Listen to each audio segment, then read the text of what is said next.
नमस्कार, न्यूज 24 के खास कार्यक्रम आमने सामने में आपका स्वागत है। आज मेरे साथ है बीजेपी के वरिष्ठ नेता मुरली मनोहर जोशी। मैं ये समझना चाह रही हूँ कि बीजेपी में क्या बदलाव हो गया, ये लव जिहाद क्या है? योगी आदित्यनाथ जा करके इस तरीके के भाषण देंगे तो मीडिया क्या करे? लगता है क्या कि सरकार जो है वो मार्केटिंग ज्यादा करने लगी है? जो कैबिनेट मंत्री हैं सब डरे हुए रहते हैं कि कब सुबह 6 बजे मोदी जी का फोन आए। लेकिन आपको लगता है कि क्यों तो बन जाएगा बनारस?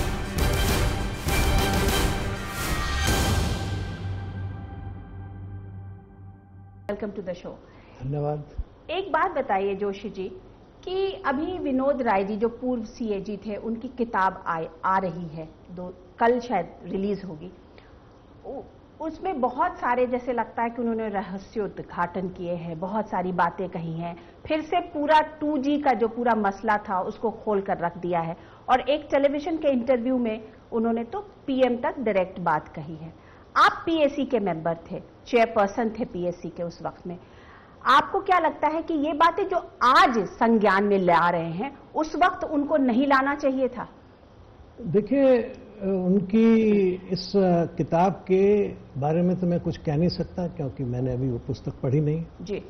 लेकिन ये जरूर है कि उनकी रिपोर्ट में जब तथ्य सामने आए थे उससे पहले मीडिया वालों ने ये बातें बहुत गहराई के साथ खोज निकाली थी। और ये याद रखना चाहिए कि पीएसी के अध्यक्ष के नाते 2G स्पेक्ट्रम की जांच बिना सीएजी की रिपोर्ट आए हुए हमने शुरू की थी। अच्छा। सीएजी की रिपोर्ट कई महीने बाद आई। मेरे से पहले श्री जसवंत सिंह जी अध्यक्ष थे। उस समय यह तय हुआ था कि इस प्रकार की खबरें जो समाचार पत्रों में आ रही हैं बड़ी गंभीर हैं, इसलिए इस मामले की जांच करनी चाहिए और पीएसी को यह हक है कि वो किसी भी मामले की अपने आप जांच कर सकती है, जैसे सो मोटो जांच करते हैं। तो जांच चल रही थी और इसलिए उस जांच में करते करते बहुत से तथ्य सामने आए थे। उस जांच के बीच में ही इनकी रिपोर्ट आ गई। इनकी रिपोर्ट में पूरे घोटाले की जो राशि थी उसने विवाद खड़ा कर दिया, मगर लगभग ऐसी ही राशि पहले अखबार वाले भी कह चुके थे कि बहुत बड़ा घोटाला है, 1.5 लाख करोड़ है, कितना करोड़ है, वगैरह वगैरह। तो हम लोगों ने फाइनेंस सेक्रेटरी से पूछा कि बताइए कितना नुकसान हुआ। तो उन्होंने कहा कि हम इस राशि को नहीं जांच कर बता सकते, हम इसकी गणना नहीं कर सकते, वी कांट कैलकुलेट इट। क्यों? Finance minister of secretary of that point of time. हाँ। अच्छा। तो हम नहीं कर सकते। मिस्टर चावला थे जहां तक मुझे याद आता है। हम अशोक चावला जी थे। हम नहीं कर सकते। क्यों? क्योंकि हमारे पास कोई एक्सपर्टाइज नहीं है। उस समय भी हमारे कांग्रेस के सदस्यों ने ये बात कही थी कि वाह, क्यों नहीं जांच कर सकते, ये रास्ता तो है, ऐसे जांच हो सकती है। आप कह रहे हैं मतलब पीएसी में जो कांग्रेस के सदस्य थे, हाँ, उन्होंने ये बात कही थी कि ये रास्ता है, ऐसे जांच हो सकती है और इस तरह से गणना हो सकती है। कौन सदस्य लोग थे? याद नहीं मुझे कौन थे, 3-4 लोगों में से किसी ने कहा था, मगर कहा उन्होंने था कांग्रेस के सदस्य। तो जो कांग्रेस के जो सदस्यगण थे, जब ये सारी बातें आ गई उस रिपोर्ट में, तब उसके बाद उन्होंने हंगामा शुरू किया। बहुत हंगामा किया। नहीं, उसके बाद जब आ गई उसके बाद हमने कहा कि अब आप इसमें हमें पीएमओ को हमें उसका परीक्षण करना है, क्योंकि ये पत्राचार से बात आई है तो जिसको कहते हैं ना कि कोई साक्ष्य आए तो उस साक्ष्य को पुष्ट कराना पड़ता है, कॉरोबोरेशन करानी पड़ती है। तो हमने कहा भाई ये इसमें आया है पत्राचार में, अफसर आके बताएं कि इसका मतलब क्या है, आपका क्या वर्षन है। उन्होंने आने नहीं दिया, न तो पीएमओ से किसी को आने दिया, न कैबिनेट सेक्रेटरी को आने दिया, न ही अटॉर्नी जनरल को आने दिया। और जब लॉ सेक्रेटरी को हमने बुलाया तो बमुश्किल उससे एक सवाल हम पूछ पाए। आपके ऊपर तो हमेशा ये आरोप लगता रहा कि आप तो चूंकि एक पॉलिटिकल पार्टी थे और आप एक पॉलिटिकल पार्टी का वहां एज अ पीएसी चेयरमैन आप एजेंडा चला रहे थे। बिल्कुल नहीं, क्योंकि अगर हमको एजेंडा चलाना होता तो हम बोलते, ये तो कांग्रेस के सदस्य नहीं बताया भैया कि जांच ऐसे करो, इसमें हम कहां हैं। हम तो बिल्कुल, और ये सारे के सारे सदस्य उसमें उसके साथ बिल्कुल हाँ में हाँ मिला रहे थे। आपके ऊपर क्या दबाव रहता था कांग्रेस के मेंबर्स का, या क्योंकि उनकी मेजॉरिटी थी ना, तो वो सदन नहीं चलने देंगे, अनर्गल प्रश्न उठाएंगे, हल्ला करेंगे। पहले एक आदमी उठाएगा, फिर दूसरा उठाएगा, फिर उसी बात को तीसरा उठाएगा। प्रधानमंत्री मोदी की सरकार के 100 दिन हो गए, रोज हम लोग टेलीविजन में और अखबारों में तमाम मंत्रियों के प्रेस कॉन्फ्रेंस और अपना रिपोर्ट कार्ड पेश किया जा रहा है। आपको क्या लगता है कि इतनी जल्दी रिपोर्ट कार्ड पेश करना चाहिए? देखिए, 100 ये दिन होता क्या है? इसमें लोगों के मतभेद हो सकते हैं, पर मेरा अपना निजी मानना ये है कि ये एक ऐसी सरकार बनी है जो अपने एक पार्टी की बनी है। इसमें किसी प्रकार का कोलिशन का दबाव नहीं है। हालांकि अन्य सहयोगी हमारे पास हैं, पर उनका कोई दबाव नहीं। और एक ऐसी स्थिति में बनी है कि जब बड़ी खराब स्थिति में देश इनको मिला है। अर्थव्यवस्था बहुत खराब थी, लॉ एंड ऑर्डर बहुत खराब था, गवर्नेंस बहुत खराब थी। तो इसलिए 100 दिन में उनका रिपोर्ट कार्ड लेना या उनकी तरफ से जाना, मैं नहीं समझता कि कोई बहुत वाजिब होगा। आपको लगता है क्या कि सरकार जो है वो मार्केटिंग ज्यादा करने लगी है अपनी चीजों को बताने के लिए? ये तो हर सरकार का एक प्रकार से जनता के साथ संवाद होना जरूरी है, क्योंकि अब जनता बहुत अधिक जिज्ञासु हो गई है, वो जानना चाहती है। और सही भी है, जनता को जानना चाहिए, क्योंकि पिछले 10-12 सालों में जो इस देश में हुआ, उसके बाद जनता में बहुत अधिक उत्सुकता है।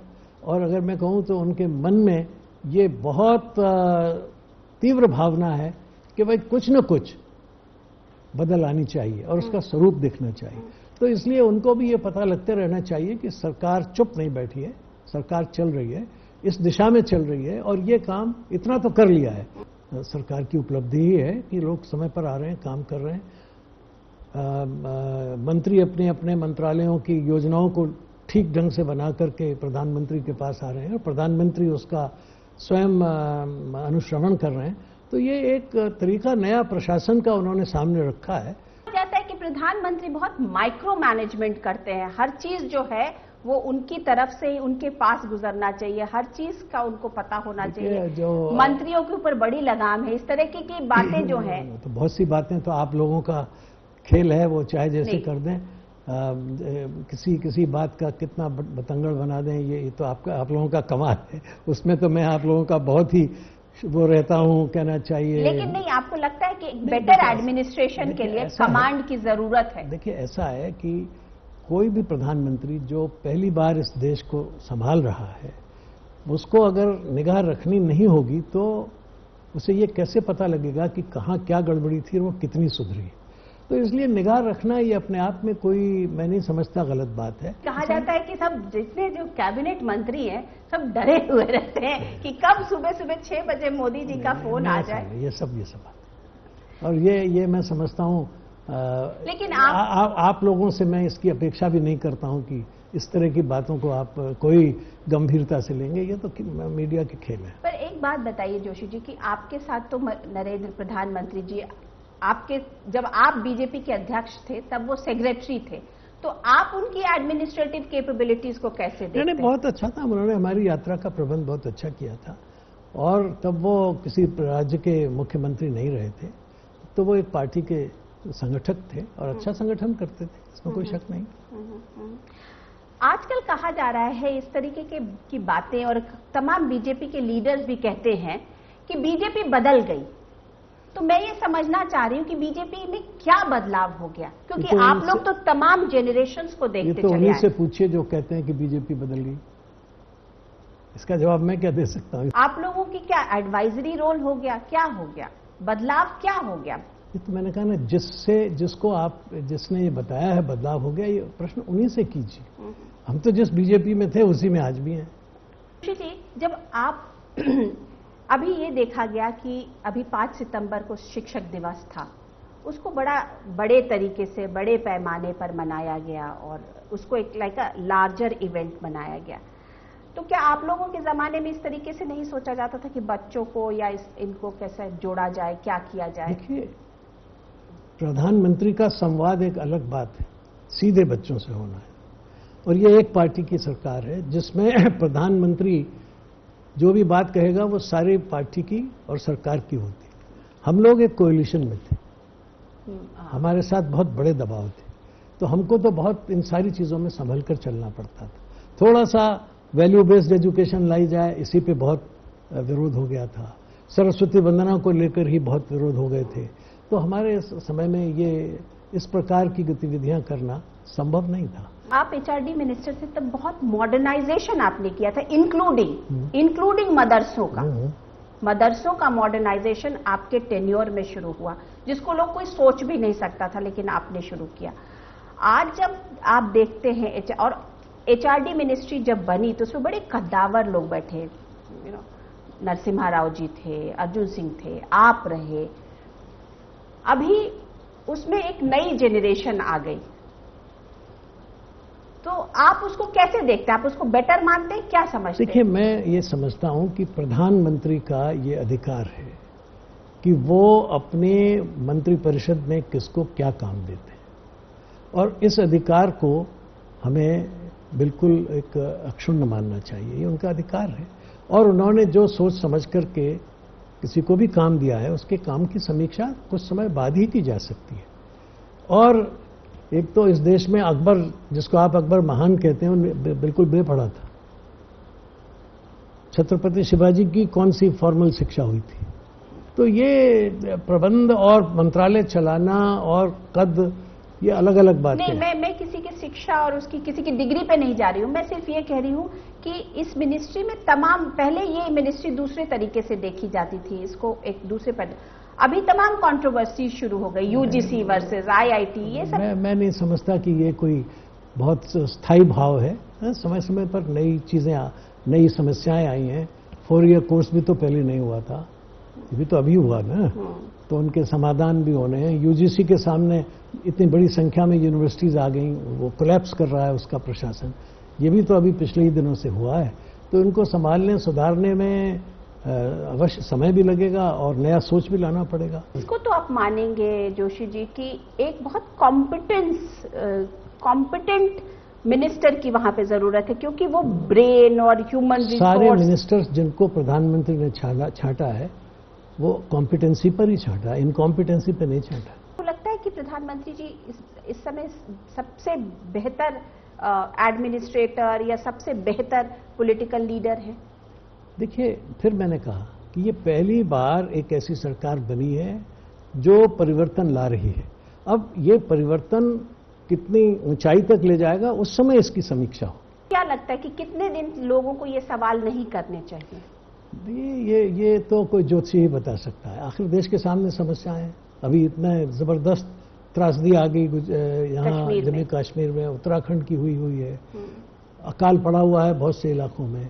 तो ये सारी बातों को नहीं, आपने जैसे कहा कि अभी इट्स टू अर्ली तो किसी के लिए भी अगर सब चीज समान रहे तो भी टू अर्ली है। ये अच्छे दिन आ जाएंगे, देखिए, तो फिर अच्छे दिन तो आएंगे ही, पूछेंगे भी। अच्छे दिन तो आएंगे ही, और लोग पूछेंगे तो उनको जवाब भी मिलेगा ही कि अच्छे दिन के ही लिए सब कुछ किया जा रहा है। ये बताइए जोशी जी, आजकल फुर्सत में क्या कर रहे हैं? फुर्सत कहाँ है मेरे पास? मैं एस्टीमेट कमेटी का अध्यक्ष हूँ, डिफेंस स्टैंडिंग कमेटी का सदस्य हूँ। कानपुर की मेरी ऐसी कॉन्स्टिट्यूंसी है जहाँ मैं सबसे पहले गया हूँ, तो मेरे पास तो काम ही काम है। सर, उत्तर प्रदेश की आप बात ले लीजिए, वहां चुनाव होने लगते हैं तो इस तरह की बातें। अब लव जिहाद खड़ा हो गया। ये लव जिहाद क्या है? देखिए, ये तो हमारे गृह मंत्री जी ने कहा कि वो जानना चाहते हैं कि लव जिहाद क्या। मैं भी जानना चाहूंगा, लेकिन घटनाएं जो होती हैं उनको सही परिप्रेक्ष्य में देखना चाहिए। क्योंकि लोग कहते हैं कि किसी न किसी जो बृहद संघ परिवार है, ये शब्द जो है सबसे पहले अदालत ने दिया और केरल से चला। इसका उद्गम न तो बीजेपी है न संघ परिवार है। कुछ घटनाओं के बारे में जो उनके संज्ञान में आई, उन्होंने उसको इस रूप में पांचजन्य में एक बड़ा लेख छपा था लव जिहाद के ऊपर। ठीक है, तो छप सकता है, बहुत सी चीजें छपती हैं, बहुत सी समाचार पत्रों में बहुत सी चीजें छपती रहती हैं, उससे क्या। सवाल यह है कि देश के अंदर सौहार्द और सद्भाव बना रहे, इसकी चेष्टा करनी चाहिए सबको। क्योंकि हमारी पार्टी का भी नारा और उद्देश्य सबके साथ, सबका विकास, सबके साथ और सबका हाथ। तो इसमें किसी को भी एक्सक्लूड करने की बात नहीं हो सकती, एलिनिएशन की बात नहीं हो सकती। वेस्टर्न उत्तर प्रदेश में इस तरीके की बातें जो शुरू हुई है और पिछले साल दंगे भी हुए, वो जो भी दंगे की एक या उन्माद वाली एक स्थिति पैदा की जाती है। ये जब दंगे हुए उसकी पृष्ठभूमि बन गई। अब दंगे होने से पहले तो ऐसी बात नहीं थी, दंगे होने के बाद कुछ परिस्थितियां बनती हैं। शक बहुत देर तक रहता है, संदेह बहुत देर तक रहता है, भय बहुत देर तक रहता है। और ये संदेह और भय ये केवल किसी एक व्यक्ति या एक गांव में नहीं होता, इसका दायरा बड़ा होता है। तो ये तो रहता है, उसको चतुराई के साथ, बुद्धिमानी के साथ, बहुत संवेदनशीलता के साथ लेकिन जो सरकार है उससे ये एक्सपेक्टेड होता है ना कि ये संवेदनशील रहे। उत्तर प्रदेश की सरकार ने ये संवेदनशीलता दिखानी चाहिए थी। ये सब मामले तो उनके हाथ में है। केरल की सरकार को संवेदनशीलता दिखानी चाहिए, लेकिन सेंट्रल गवर्नमेंट को भी दिखानी चाहिए। और सेंट्रल गवर्नमेंट की तरफ से कोई ऐसी बात नहीं हुई है कि जिससे उन्माद बढ़े। लेकिन बीजेपी के लीडर्स जब जाते हैं, बीजेपी के जब एमएलएस जाते हैं और इस बात के ऊपर और बातें करते हैं, लव जिहाद का नारा छेड़ते हैं, तो इससे कहीं ना कहीं उन्माद और बढ़ता है, घटता नहीं। देखिए, ये आप इसको किसी एक पार्टी या एक व्यक्ति से मत जोड़िए। ये एक वातावरण जब बना हुआ होता है और पॉलिटिकल जब कोई लड़ाइयां आती हैं उसमें ये इक्की दुक्की घटनाएं होती हैं। लेकिन आप देख रहे हैं कि जहां ये घटनाएं हुई वहां शासन भी और इलेक्शन कमिशन भी सतर्क। भाषण जो उन्होंने भी इलेक्शन आप क्या कहेंगे? और बहुत से भाषण होते हैं, मैं जो ओवैसी साहब के भाषण होते हैं उनको आप क्या कहेंगे? देखो, ये एक तरफ बात नहीं करनी चाहिए। देश में ऐसे अनेक लोग हैं जो तरह तरह के भाषण करते हैं, आप उसको समग्रता में देखिए। ये प्रॉब्लम किसी एक समुदाय या एक व्यक्ति या एक पार्टी के साथ नहीं है, सारे देश के साथ। लेकिन फली नारीमन जैसे सीनियर जूरिस्ट, आज उनका ये लेख आया कि जो सीनियर लीडरशिप है, जो सेंट्रल जो बड़े लोग हैं, वो जब इस तरीके की धार्मिक बातें होती, उन्माद बढ़ता है, तो उसमें तटस्थ नहीं रह सकते। They can not just keep quiet. देखिए, ये बात बहुत सही है, तटस्थ नहीं रह सकते, लेकिन तटस्थ रहने की और न रहने की परिभाषा क्या है? भारतीय जनता पार्टी के प्रधानमंत्री ने या मंत्रिपरिषद के लोगों ने जो सरकार में है, इस मामले में कौन सी पक्षपात की भूमिका ली है? तटस्थता की भूमिका है। लेकिन ये कहें कि तटस्थता का मतलब है कंडेमनेशन किसी एक का या दूसरे का, मैं उसको नहीं मानता। मैं ये बात आपका ध्यान आकर्षित करना चाहूंगी कि योगी आदित्यनाथ को उन इलेक्शंस का इंचार्ज बनाना भी क्या सही था? देखिए, योगी आदित्यनाथ अपने आप में एक नेता है और वो अकेले इंचार्ज नहीं थे। असली इंचार्ज तो पार्टी के अध्यक्ष लक्ष्मीकांत वाजपेयी थे और कलराज मिश्र भी थे, उनके साथ योगी जी भी थे। और वो इसी कारण से होते हैं क्योंकि इलेक्शन कैंपेनिंग में भाषण करने वालों की, जिनके पास भाषण कला है और जिनके लिए लोग सुनने के लिए आते हैं, उनको रखा जाता है, रखा गया उनको, तो इसमें क्या आपत्ति है? लेकिन अगर उन्होंने कोई भाषण किया जो इलेक्शन कमीशन की दृष्टि में गलत था, तो कानून अपना रास्ता लेगा। इसमें तो कहीं अगर सरकार इसमें भेदभाव करे कि नहीं साहब, आप हमारे भारतीय जनता पार्टी के व्यक्ति के भाषण को तो माफ कर दीजिए और दूसरी पार्टी के भाषण को सजा दीजिए, तब तो आप कहेंगे कि तटस्थता भंग हुई। लेकिन अगर कानून अपना काम कर रहा है और ठीक ढंग से कर रहा है, वो फिर चाहे, अभी आपने देखा कि हमारे अमित शाह जी के खिलाफ भी चार्जशीट लग गई थी, वो फिर वापस हुई। इस तरीके की इनसिक्योरिटी सोसाइटी में आ रही है, तो इसको किस तरीके से as a senior season leader, अब मैं आपको सिर्फ एक बीजेपी का लीडर नहीं, इस देश के लीडर के नाते पूछ रही हूँ, इस तरीके की इस सोसाइटी में इनसिक्योरिटी आ रही है, इस तरीके का मतभेद आ रहा है, इसको आपको क्या लगता है, इसको कैसे हैंडल करना चाहिए? देखिए, ये दो बातें हैं, इसको समझने की जरूरत है। जो आतंकवाद के कारण से या इन घटनाओं के कारण से जो चीज होती है वो एक अलग है, और एक भारतीय मानसिकता की जो बात कहते हैं जिसमें अलगाववाद नहीं है, मेरी निगाह में वो अलगाववाद कम हुआ है। क्योंकि मैं आज देखता हूं कि बहुत बड़ी संख्या में ऐसे लोग हैं भिन्न भिन्न संप्रदायों के, ईसाई भी हैं, मुसलमान भी हैं, पारसी भी हैं, जो इस बात के खिलाफ खड़े हैं कि ये आईएसआई का आतंकवाद गलत है या टेररिज्म गलत है। तो इसका अर्थ यह है कि एक चीज खड़ी हो रही है लोगों में कि नहीं, भारतीयता पर अगर अटैक है और अगर वो करने वाला मान लीजिए मेरे संप्रदाय से भी संबंधित है, तो हमें उसका समर्थन नहीं करना चाहिए। कि मोदी और अमित शाह का जो लीडरशिप है उत्तर प्रदेश में खास करके, वो तो आप लोग पैदा करते हैं, मैं उसमें कुछ नहीं कहना, क्योंकि देश भर में कहीं ऐसी कोई बात नहीं है। मैं तो जाता हूं, मैं इन कार्यक्रमों में गया हूं जिसमें मैंने देखा कि हजारों हजार की तादाद में आते हैं। मैं तो पिछले साल गया था 15 अगस्त के समय वहां जयपुर में, 5000 मुस्लिम भाई बहन थे और सैकड़ों हिंदू लोग थे जिनको राखी बांधी गई, गिफ्ट्स दिए गए। ईद और स्वतंत्रता दिवस और रक्षाबंधन एक साथ मनाया गया। ये चीजें जैसे जैसे चलती हैं, सामाजिकता बढ़ती है। आपको लगता है कि आपकी पार्टी को भी इस तरीके का कोई रोल? मुझे पार्टी को ही नहीं, सारे देश के लोगों को करना चाहिए। पार्टी को आप मुझे देश के नाते से पूछ रही हैं? हाँ, मैं आपके तो बस तो उसी नाते से मैं जवाब नहीं, मैं हर पार्टी के लिए कह रहा हूँ, क्योंकि आपका सवाल अब मेरे से, तो इसलिए यही मानसिकता जो आप लोगों की है ना, इसी से गड़बड़ होती है। आपकी पार्टी के लीडर वहां जाके लेकिन आप मुझसे पूछ रही हैं, तो मेरे से सवाल पूछ रही हैं आप, थोड़ा वही बात है ना। इंडिया हम वतन है, हिंदुस्तान हमारा, अगर आज से 70 साल पहले हम गा सकते थे तो आज क्यों नहीं गा सकते? Why not? ये करने की जरूरत है, सबको करने की, सबको, सभी को। अगर योगी आदित्यनाथ जा करके इस तरीके के भाषण देंगे तो मीडिया क्या करे? वो भी तो मीडिया के लिए ही कर रहे हैं। सवाल नहीं है ये, सवाल ये है कि मीडिया को जरूरी नहीं है कि आप उन भाषणों को सुनाएं, मीडिया को जरूरी नहीं है कि आप ऐसी चीजों को करें।